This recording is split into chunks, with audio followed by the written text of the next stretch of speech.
नमस्कार दोस्तों, आज प्रस्तुत करती हूँ गोदाम का भाग 3।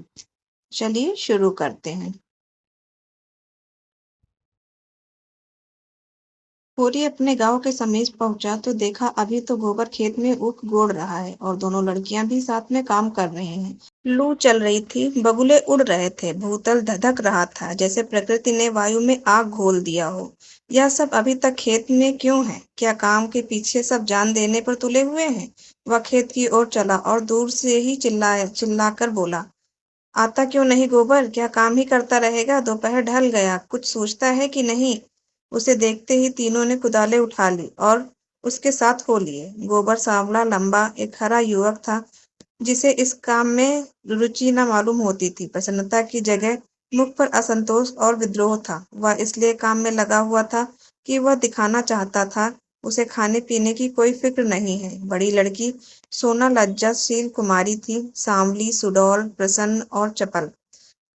गाढ़े की लाल साड़ी जिसे वह घुटनों से मोड़कर कमर में बांधे हुई थी, उसके हल्के शरीर पर कुछ लदी हुई सी थी और उसे प्रौढ़ता की गरिमा दे रही थी। छोटी रूपा 5-6 साल की छोकरी थी, मैली, सिर पर बालों का एक घोंसला सा बना हुआ, एक लंगोटी कमर में बांधे, बहुत ही ढीठ और रोनी।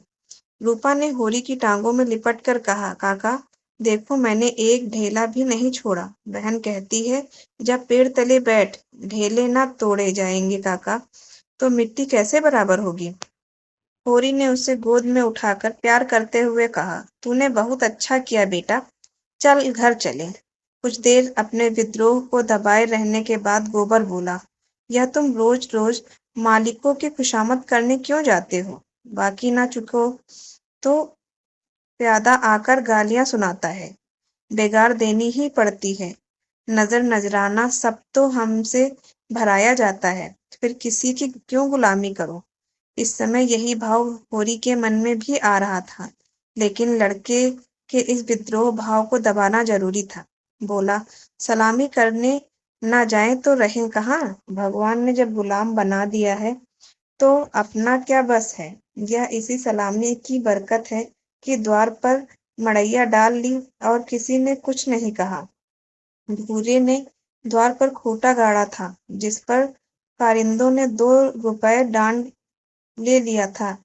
तलैया से कितनी मिट्टी हमने खोदी, कारिंदा ने कुछ नहीं कहा। दूसरा खोदे तो नजर देनी पड़े।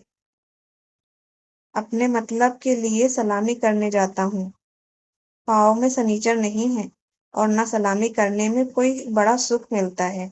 घंटों खड़े रहो तब जाके मालिक को खबर होती है। कभी बाहर निकलते हैं, कभी कहला देते हैं कि फुर्सत नहीं है।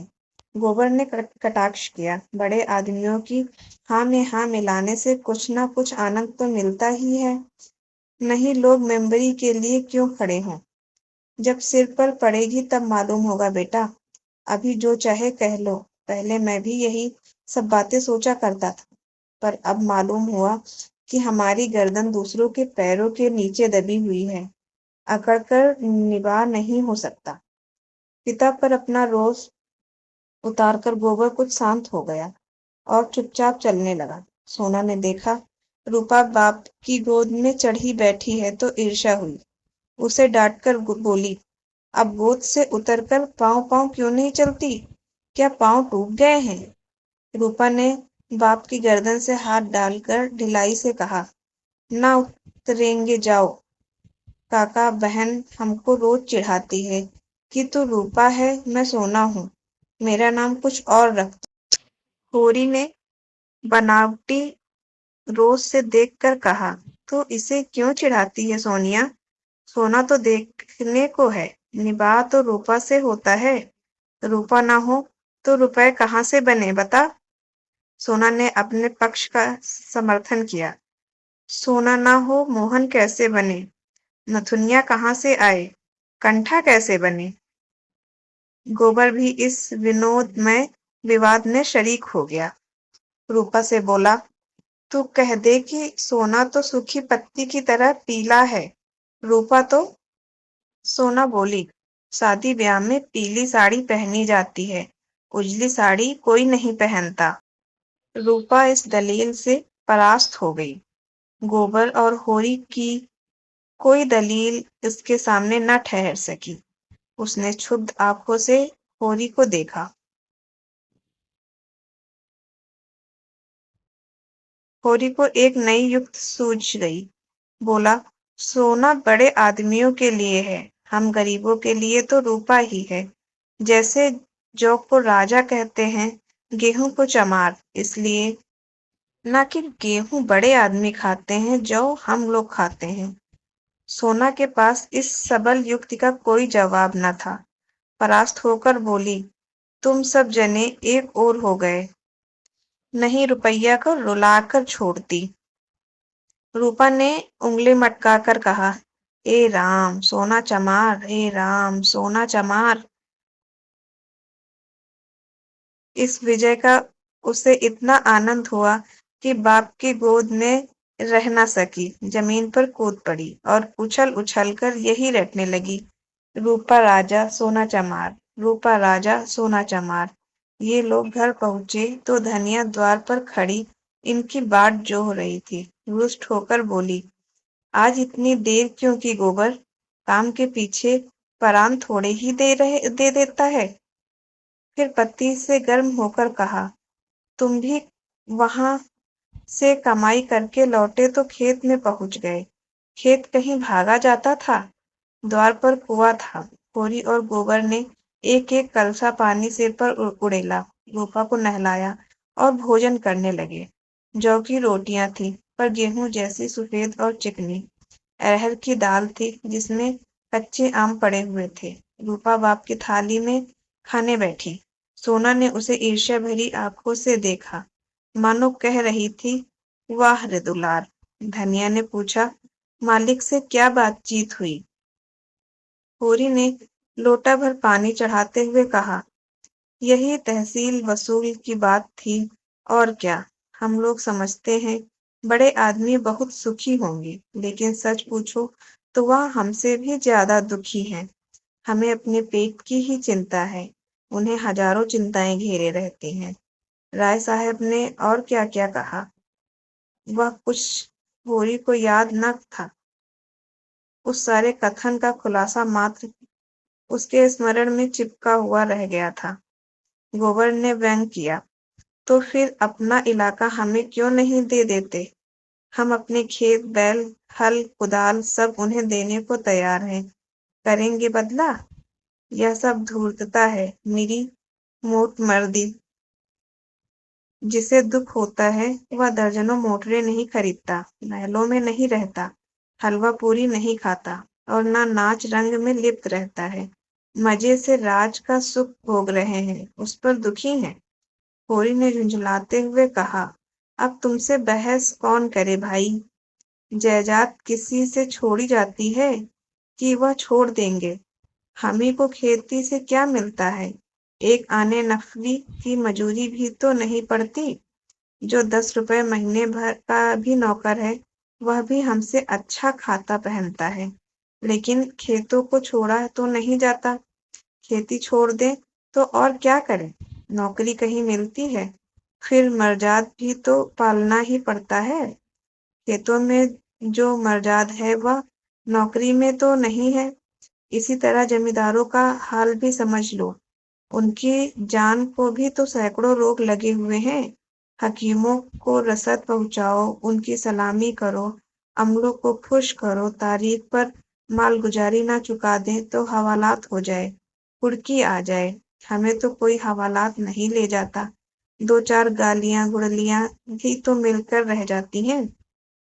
गोबर ने प्रतिवाद किया, यह सब कहने की बातें हैं। हम लोग दाने दाने को मोहताज हैं, देह पर साबित कपड़े नहीं हैं। चोटी का पसीना एड़ी तक आता है, तब भी गुजर नहीं होता। उन्हें क्या, आदमियों पर हुकूमत है। रुपए न जमा होते तो, पर सुख तो सभी तरह का भोगते हैं। धन लेकर आदमी और क्या करता है? तुम्हारी समझ में हम और वह बराबर है? भगवान ने तो सबको बराबर ही बनाया है। यह बात नहीं है बेटा। छोटे बड़े भगवान के घर से बनकर आते हैं। संपत्ति बड़ी तपस्या से मिलती है। उन्होंने पूर्व जन्म में जैसे कर्म किए हैं, उसका आनंद भोग रहे हैं। हमने कुछ नहीं संचा तो भोगे क्या? यह सब मन को समझाने की बातें हैं। भगवान सबको बराबर बनाते हैं। यहाँ जिसकी हाथ में लाठी है वह गरीबों को कुचलकर बड़ा आदमी बन जाता है। यह तुम्हारा भरम है। मालिक आज भी 4 घंटे रोज भगवान का भजन करते हैं। किसके बल पर यह भजन भाव और दान धर्म होता है? अपने बल पर? नहीं, किसानों के बल पर और मजदूरों के बल पर। यह पाप का धन पचे कैसे? इसीलिए दान धर्म करना पड़ता है। भगवान का भजन भी इसलिए होता है। भूखे नंगे रहकर भगवान का भजन करें तो हम भी देखें। हमें कोई दोनों जून खाने को दे तो हम आठों पहर भगवान का जाप ही करते रहे। एक दिन खेत में ऊख बोना पड़े तो सारी भक्ति भूल जाए। होरी ने हार कर कहा, अब तुम्हारे मुंह कौन लगे भाई? तुम तो भगवान की लीला में भी टांग अड़ाते हो। तीसरे पहर गोबर कुदाल लेकर चला तो होरी ने कहा, जरा ठहर जाओ बेटा, हम भी चलते हैं। तब तक थोड़ा सा भूसा निकाल कर रख दो। मैंने भोला को देने को कहा है, बेचारा आजकल बहुत तंग है। गोबर ने अवज्ञा भरी आंखों से देखकर कहा, हमारे पास बेचने को भूसा नहीं है। बेचना नहीं है भाई, यूं ही दे रहा हूँ। वह संकट में है, उसकी मदद तो करनी ही पड़ेगी। हमें तो उन्होंने कभी एक गाय नहीं दे दी। दे तो रहा था पर हमने ली ही नहीं। धनिया मटक कर बोली, गाय नहीं वह दे रहा था, इन्हें गाय दे देगा। आंख में अंजन लगाने को कभी चुल्लू भर दूध तो भेजा नहीं, गाय देगा। होरी ने कसम खाई, नहीं जवानी कसम, अपनी पछाई गाय दे रहे थे। हाथ तंग है, भूसा चारा नहीं रख सके। अब एक गाय बेचकर भूसा लेना चाहते हैं। मैंने सोचा, संकट में पड़े आदमी की गाय क्या लूंगा, थोड़ा सा भूसा दिए देता हूँ। कुछ रुपया हाथ आ जाएगा तो गाय ले लूंगा, थोड़ा थोड़ा करके चुका दूंगा। 80 रुपए की है, मगर ऐसी कि आदमी देखता रह जाए। गोबर ने आड़े हाथों लिया, तुम्हारा यही धर्मात्मापन तो तुम्हारी दुर्गत कर रहा है। साफ साफ तो बात है, 80 रुपए की गाय है, हमने 20 रुपए का भूसा ले ले और गाय हमें दे दे, 60 रुपए रह जाएंगे, वहां हम धीरे धीरे दे देंगे।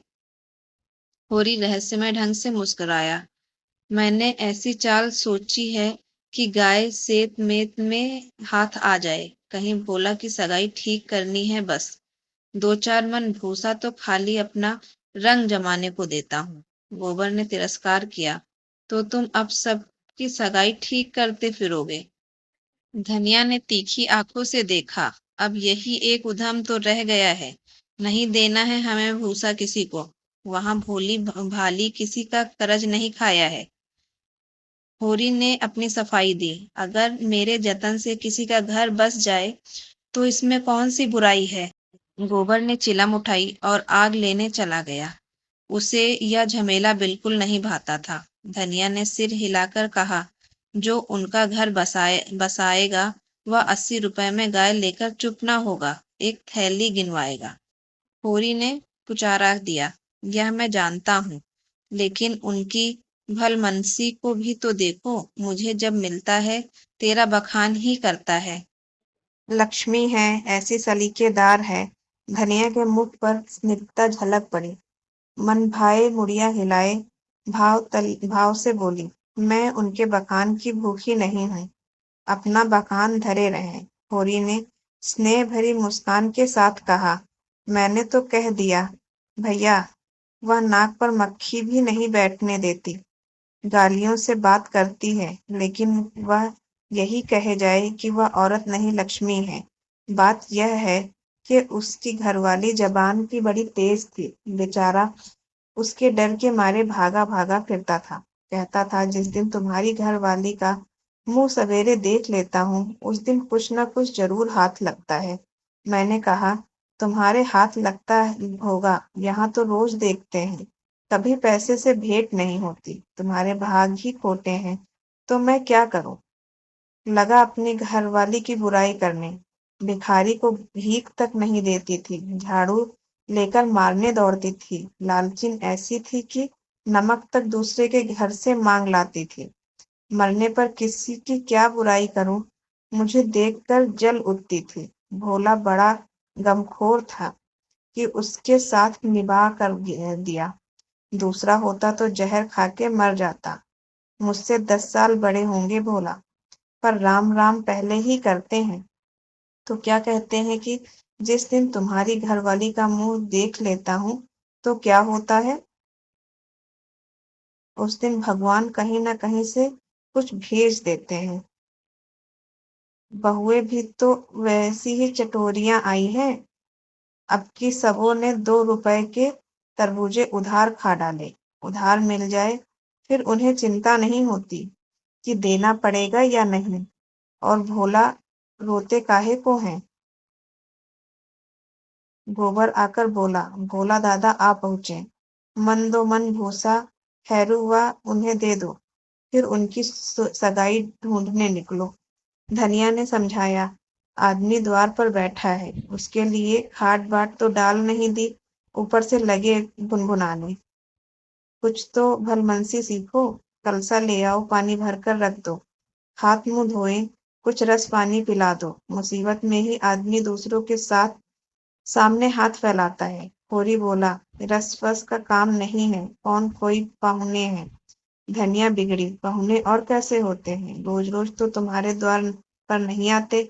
इतनी दूर से धूप घाम में आए हैं, प्यास लगी ही होगी। रुपया देख, डब्बे में तम्बाकू है कि नहीं, गोबर के मारे काहे की बची होगी। दौड़कर 1 पैसे का तम्बाकू सहुआइन की दुकान से ले ले। भोला की आज जितनी खातिर हुई और कभी न हुई होगी। गोबर ने खाद डाल दी, सोना रस घोल लाई, रूपा तम्बाकू भर लाई। धनिया द्वार पर किवाड़ की आड़ से खड़ी अपने कानों से अपना बखान सुनने के लिए अधीर हो रही थी। भोला ने चिलम हाथ में लेकर कहा, अच्छी घरनी घर में आ जाए तो समझ लो लक्ष्मी आ गई। वही जानती है छोटे बड़े का आदर सत्कार कैसे करना चाहिए। धनिया के हृदय में उल्लास का कंपन हो रहा था। चिंता और निराशा का अभाव से आहत आत्मा इन शब्दों में एक कोमल शीतल स्पर्श का अनुभव कर रही थी। होरी जब भोला का खाचा उठाकर भूसा लेने अंदर गया तो धनिया भी पीछे पीछे चली। होरी ने कहा, जाने कहाँ से इतना बड़ा खाचा मिल गया, किसी बड़बूजे से मांग लिया होगा, मन भर से कम में ना भरेगा। 2 खाचे भी दिए तो 2 मन निकल जाएंगे। धनिया फूली हुई थी, मलामत की आंखों से देखती हुई बोली, या तो किसी को न्योता ना दो और दो तो भरपेट खिलाओ। तुम्हारे पास फूल पत्र लेने थोड़े ही आए हैं कि चंगेरी लेकर चलते। देते ही हो तो 3 खाचे दे दो। भला आदमी लड़कों को क्या नहीं लाया, अकेले कहाँ तक ढोएगा, जान निकल जाएगी। 3 खाचे तो मेरे दिए न दिए जाएंगे, तब क्या 1 खाचा देकर टालोगे। गोबर से कह दो अपना खाचा भरकर उनके साथ चला जाए। गोबर ऊख गोड़ने जा रहा है, एक दिन न गोड़ने से ऊख न सूख जाएगी। या तो उनका काम था कि किसी को अपने साथ ले लेते। भगवान के दिए 2 बेटे हैं, न होंगे घर पर, दूध लेकर बाजार गए होंगे। या तो अच्छी दिल लगी है कि अपना माल भी दो और उसे घर तक पहुंचा भी दो। लाद के लदा दे, लादने वाला साथ कर दे। अच्छा भाई कोई मत जाए, मैं पहुंचा दूंगी। बड़ों की सेवा करने में लाज नहीं है। और 3 खाचे उन्हें दे दो तो अपने बैल क्या खाएंगे। या तो न्योता देने से पहले सोच लेना था। ना हो तुम और गोबर दोनों जने चले जाओ। मुरव्वत की तरह की जाती है, अपना घर उठाकर नहीं दे दिया जाता। अभी जमींदार का प्यादा आ जाए तो अपने सर पर भूसा लाद कर पहुंचाओगे, तुम्हारा लड़का लड़की सब। और वहां साइत मंदोमन लकड़ी भी फाड़नी पड़े। जमींदार की बात और है, हाँ वह डंडे के जोर से काम लेता है ना, उसके खेत नहीं जोतते। खेत जोतते हैं तो लगान नहीं देते। अच्छा भाई जान न खा, हम दोनों चले जाएंगे। कहाँ से कहाँ मैंने इन्हें भूसा देने को कह दिया। या तो चलेगी नहीं, या चलेगी तो दौड़ने लगेगी। तीनों खांचे भूसे से भर दिए गए। गोबर उड़ रहा था। उसने अपने बाप के व्यवहार से जरा भी विश्वास न था। वह समझता था कि जहां जाते हैं वहीं कुछ न कुछ घर से खो आते हैं। धनिया प्रसन्न थी। रहा होरी, यह धर्म और स्वार्थ के बीच में डूब उतरा रहा था। होरी को गोबर मिलकर एक खांचा बाहर लाए। भोला ने तुरंत अपने अंगोछे का बीड़ा बनाकर सिर पर रखते हुए कहा, मैं इसे रखकर अभी भागा आता हूँ। एक खांचा और लूंगा। होरी बोला, एक नहीं, अभी दो और भरे धरे हैं और तुम्हें आना नहीं पड़ेगा।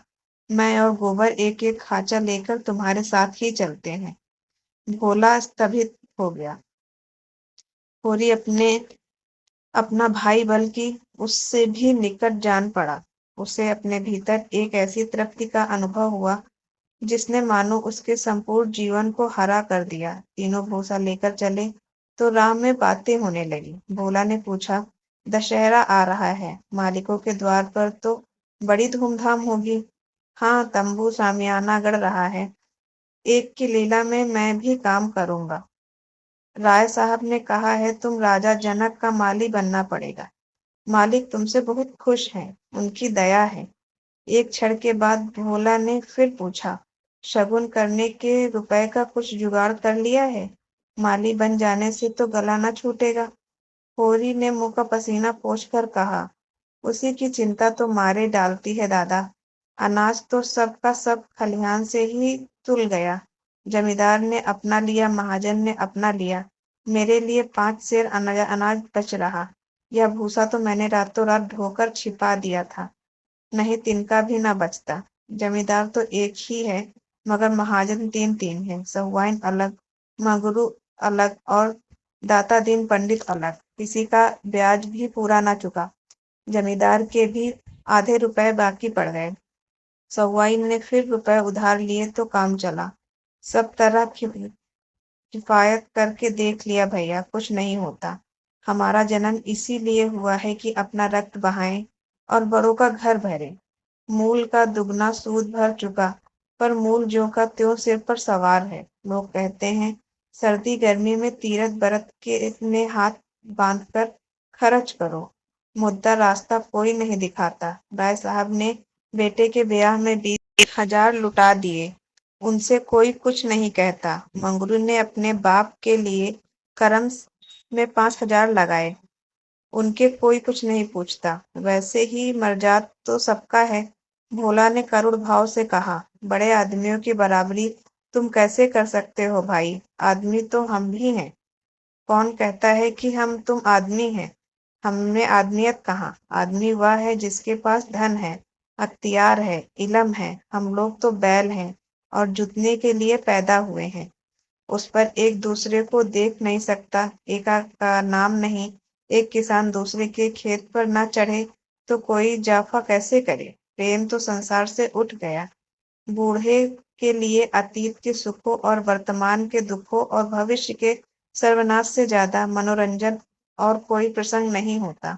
दोनों मित्र अपने अपने दुखड़े रोते रहे। भोला ने अपने बेटों के करतूत सुनाए, होरी ने अपने भाइयों का रोना रोया, और तब तक एक कुएं पर बोझ रखकर पानी पीने के लिए बैठ गए। गोबर ने बनिया से लोटा मांगा और पानी खींचने लगा। भोला ने सहजता से पूछा, अगलौछे के समय तो तुम्हें बड़ा रंज हुआ होगा। भाइयों को तो तुमने बेटों की तरह पाला था। होरी आदृत कंठ से बोला, कुछ न पूछो दादा, यही जी चाहता था कि कहीं जाके डूब मरूं। मेरे जीते जी सब कुछ हो गया। जिनके पीछे अपनी जवानी धूल में मिला दी, वही मेरे मुद्दई हो गए। और झगड़े की जड़ क्या थी? यही कि मेरी घरवाली हार के काम क्यों नहीं करती। पूछो, घर देखने वाला भी कोई चाहिए कि नहीं? लेना देना, धरना उठाना, संभालना सहेजना, यह कौन करेगा? फिर वह घर बैठी तो नहीं रहती। झाड़ू बुहारू, रसोई चौका बर्तन, लड़कों की देखभाल, यह कोई थोड़ा काम है। शोभा की औरत घर संभाल लेती थी। हीरा की औरत ने यह सलीका था। जब से अलगौजा हुआ है, दोनों घरों में एक जून रोटी पकती है। नहीं, सबको दिन में 4-4 बार भूख लगती थी। जब खाएं 4 दफे तो देखो। इन मालकिन में गोबर की माँ की जो दुर्गति हुई है, वह मैं ही जाता हूँ। बेचारी अपनी देवरानियों के फटे पुराने कपड़े पहनकर दिन काटती थी। खुद भूखी सो रही थी होगी, लेकिन बहुओं के लिए जलपान तक का ध्यान रखती थी। अपनी देह पर गहने के नाम कच्चा धागा भी न था। देवरानियों के लिए 2-2 4-4 गहने बनवा दिए। सोने के नहीं, सही चांदी के तो थे हैं। जलन यही थी कि यह मालिक क्यों है। बहुत अच्छा हुआ कि अलग हो गए, मेरे सिर से बला टली। भोला ने एक लोटा पानी चढ़ाकर कहा, यही हाल घर घर है भैया। भाइयों की बात ही क्या, यहाँ तो लड़कों से भी नहीं पटती। और पटती इसलिए नहीं कि मैं किसी की कुचाल देखकर मुंह नहीं बंद कर सकता। तुम जुआ खेलोगे, चरस पियोगे, गांजे में दम लगाओगे, मगर आए किसके घर से? खर्चा करना चाहते हो तो कमाओ, मगर कमाई तो किसी ने ना होगी। खर्च दिल खोल कर करेंगे। जेठा कमाता सौदा लेकर बाजार जाएगा तो आधे पैसे गायब। पूछो तो कोई जवाब नहीं। छोटा जंगी है, वह संगत के पीछे मतवाला रहता है। सांझ हुई तो ढोल मजीरा लेकर बैठ गए। संगत को मैं बुरा नहीं कहता, गाना बजाना ऐब नहीं, लेकिन यह सब काम फुर्सत के हैं। यह नहीं कि घर का तो कोई काम ना करो, आठों पहर उसी धुन में पड़े रहो। जाती है मेरे से सानी पानी मैं करूं, गाय भैंस मैं दूहूं, दूध लेकर बाजार मैं जाऊं। यह गृहस्थी जी का जंजाल। सोने की हंसिया जिसे ना उगलते बनता है ना निगलते। लड़की है झुनिया, वह भी नसीब की खोटी। तुम तो उसकी सगाई में आए थे, कितना अच्छा घर बार था। उसका आदमी मुंबई में दूध की दुकान करता था। उन दिनों वहां हिंदू मुस्लिम में दंगा हुआ तो किसी ने उसके पेट में छुरा भोंक दिया, घर ही चौपट हो गया। वहां अब उसका निभा नहीं। जाकर लिवा लाए कि दूसरी सगाई कर दूंगा, मगर वह राजी ही नहीं होती। और दोनों भौजें हैं कि रात दिन उससे जलाती रहती हैं। घर में महाभारत मचा रहता है। विपत की मारी यहाँ आई, यहाँ भी चैन नहीं। इन्हीं दुखड़ों में रास्ता कट गया। भोला का पुरवा था तो छोटा, मगर बहुत गुलजार। अधिकतर अहीर ही बसते थे, और किसानों के देखते इनकी दशा बहुत बुरी न थी। भोला गांव का मुखिया था। द्वार पर बड़ी सी चरनी थी, जिस पर 10-12 गायें भैंसें खड़ी सानी खा रही थी। ओसारे में एक बड़ा सा तख्त पड़ा था, जो शायद 10 आदमियों से भी न उठता। किसी खूंटी पर ढोलक लटक रही थी, किसी पर मंजीरा। एक ताक पर कोई पुस्तक बस्ते में बंधी रखी हुई थी, जो शायद रामायण हो। दोनों बहुएं सामने बैठी गोबर पाथ रही थी, और झुनिया चौखट पर खड़ी थी। उसकी आंखें लाल थी और नाक के सिरे पर भी सफीर थी। मालूम होता था अभी रोकर उठी है। उसके मांसल स्वस्थ सुगठित अंगों में मानो यौवन लहरें मार रहा था। मुंह बड़ा और गोल था, कपोल फूले थे, आंखें छोटी और भीतर धसी हुई, माथा पतला, पर वक्ष का उभार और वात का वही गुदगुदापन आंखों को खींचता था। उस पर छपी हुई गुलाबी साड़ी उससे और भी शोभा प्रदान कर रही थी। भोला को देखते ही उसने लपक कर उनके सर से खाचा उतरवाया। भोला ने गोबर और होरी के खाचे उतरवाए और झुनिया से बोले, पहले एक चिलम भर ला, फिर थोड़ा सा रस बना ले। पानी ना हो तो गगरा लो, मैं खींच दूं। होरी महतो को पहचानती है ना? फिर होरी ने बोला, घरनी के बिना घर नहीं रहता भैया। पुरानी कहावत है, नाटक खेती बहुरियन घर। नाटे बैल क्या खेती करेंगे और बहुरिया क्या घर संभालेंगी। जब से इसकी माँ मरी है, जैसे घर की बरकत ही उठ गई है। बहुएं आटा पाथ देती हैं और गृहस्थी चलाना क्या जाने। हाँ, मुंह चलाना खूब जानती हैं। लौंडे कहीं फट पर जमे होंगे, सबके सब आलसी हैं, कामचोर। जब तक जीता हूँ इनके पीछे मरता हूँ, मर जाऊंगा तो आप सिर पर हाथ धरकर रोएंगे। लड़की भी वैसी ही है, छोटा सा उड़ौना भी करेगी तो भुन भुना कर। मैं तो सह लेता हूँ, खसम थोड़े ही सहेगा। झुनिया एक हाथ से भरी हुई चिलम दूसरे में लोटे का रस लिए बड़ी तीर से आ पहुंची। फिर रस्सी और कलसा लेकर पानी भरने चली। गोबर ने अपने हाथ से कलसा लेने के लिए हाथ बढ़ाकर झेपते हुए कहा, तुम रहने दो, मैं भर लाता हूँ। झुनिया ने कलसा न दिया। कुएं में जगत पर जाकर मुस्कुराती हुई बोली, तुम हमारे मेहमान हो, कहोगे एक लोटा पानी भी किसी ने ना दिया। मेहमान काहे के हो गए, तुम्हारा पड़ोसी ही तो हूँ। पड़ोसी साल भर में एक बार भी सूरत ना दिखाए तो मेहमान ही है। रोज रोज आने से मर्जाद भी तो नहीं रहती। झुनिया हंसकर तिरछी नजरों से देखती हुई बोली, क्या मर्जाद तो दे रही हूँ। महीने में एक बेर आओगे, ठंडा पानी दूंगी। 15वें दिन आओगे, चिलम पाओगे। 7वें दिन आओगे, खाली बैठने को माची दूंगी। रोज रोज आओगे, कुछ न पाओगे। दर्शन तो दोगी। दर्शन के लिए पूजा करनी पड़ेगी। यह कहते कहते जैसे उसे कोई भूली हुई बात याद आ गई हो। उसका मुंह उदास हो गया। वह विधवा है। उसके नारित्व के द्वार पर पहले उसका पति रक्षक बना बैठा रहता था। वह निश्चिंत थी। अब उस द्वार पर कोई रक्षक न था, इसलिए वह उस द्वार को सदैव बंद रखती थी। कभी कभी घर के सोनेपन में उकताकर वह द्वार खोलती है, पर किसी को आते देखकर भयभीत होकर दोनों पट भेड़ लेती है। गोबर ने कलसा भरकर निकाला। सबों ने रस पिया और एक चिलम तंबाकू और पीकर लौटे। भोला ने कहा, कल तुम आकर गाय ले जाना। गोबर, इस बखत तो सानी खा रही है। गोबर की आंखें उसी गाय पर लगी हुई थी और मन ही मन वह मुग्ध हुआ जाता था। गाय इतनी सुंदर और सुडौल है, इसकी उन्हें क्या कल्पना भी न की थी। होरी ने लोभ को रोक कर कहा, मंगवा लूंगा, जल्दी क्या है। तुम्हें जल्दी ना हो, हमें तो जल्दी है। उसे द्वार पर देखकर तुम्हें वह बात याद रहेगी। उसकी मुझे बड़ी फिक्र है दादा। तो कल गोबर को भेज देना। दोनों ने अपने अपने खांचे सिर पर रखे और आगे बढ़े। दोनों इतने प्रसन्न थे मानो ब्याह करके लौटे हों। होरी को तो अपनी चिर संचित अभिलाषा के पूरे होने का हर्ष था और बिना पैसे के। गोबर को इससे भी बहुमूल्य वस्तु मिल गई थी। उसके मन में अभिलाषा जाग उठी थी। अवसर पाकर उसने पीछे की तरफ देखा। झुनिया द्वार पर खड़ी, मन आशा की भांति अधीर चंचल। धन्यवाद। जल्द ही मिलेंगे गोदान के एक नए पन्ने के साथ। तब तक के लिए शुभ रात्रि।